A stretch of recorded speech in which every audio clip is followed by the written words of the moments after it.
বছরের শুরুতেই ফের সরগরম মুর্শিদাবাদ। তৃণমূলের পঞ্চায়েত সদস্যকে খুনের হুমকির অভিযোগ।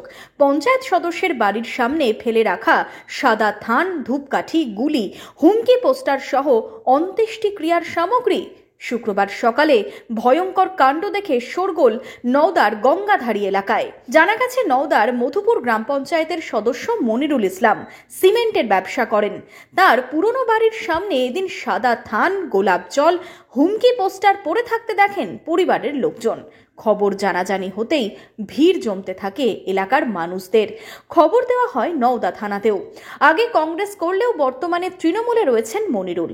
এই ঘটনার পেছনে ব্যক্তিগত আক্রোশ নাকি রাজনৈতিক ষড়যন্ত্র, কারা জড়িত?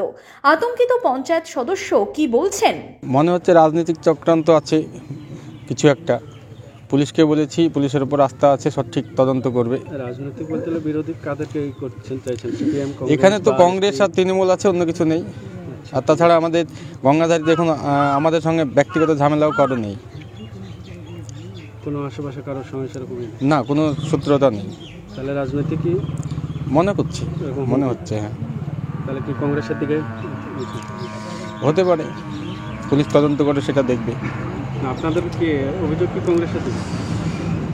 যেহেতু রাজনীতিক ছাড়া তো আমার অন্য কিছু নেই, যেহেতু রাজনীতিক প্রতিহিংসায় চলছে, এটা রাজনীতিক হিংসায় হচ্ছে।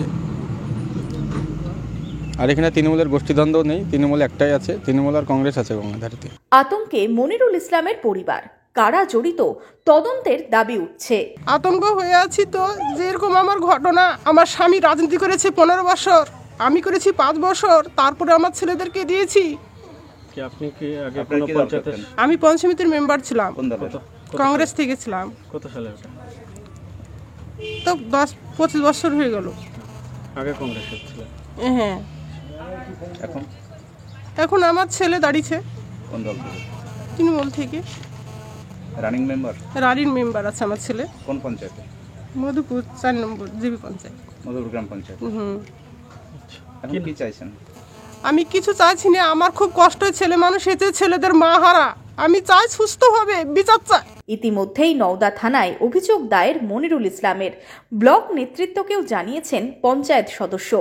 ঘটনাস্থল থেকে পুলিশ পড়ে থাকা সরঞ্জাম সংগ্রহ করে।